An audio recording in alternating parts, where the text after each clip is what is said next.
এই তৃতীয় বিশ্বের যে বিশ্বযুদ্ধ যেটা হবে সেটা কিন্তু যতটুকু না কাইনেটিক বা এইরকম আর্মি নেমে দুই পক্ষের আর্মি নামলো, দুই পক্ষের ট্যাঙ্ক বাহিনী নামলো, বিমান বাহিনী, নৌবাহিনী এরা নেমে যুদ্ধ করছে, এরকমের না।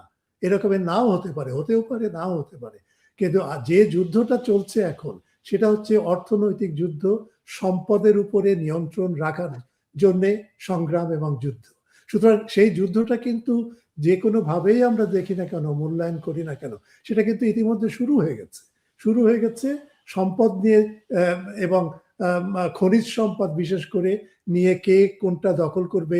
এবং ডোনাল্ড ট্রাম্প আমেরিকা তারা তো প্রকাশ্যেই বলছে যে আমরা ভেনেজুয়েলাতে এটা চাই, আমরা গ্রিনল্যান্ডে, সেখানে গ্রিনল্যান্ড অত্যন্ত খনিজ সম্পদে ভরপুর, সেটা আমরা এক্সপ্লোর করতে চাই।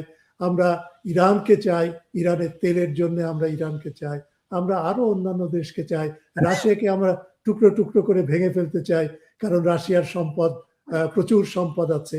সুতরাং এই যে উত্তেজনাকর একটা পরিস্থিতি সৃষ্টি হয়েছে, এটা মূলত অর্থনৈতিক, মূলত খনিজ সম্পদকে কেন্দ্র করে।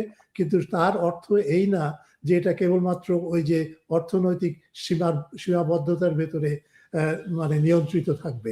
এটা উপচে পড়ে এটা এমন একটা হট ওয়ার পর্যায়ে যেতে পারে যেটা কল্পনার অতীত।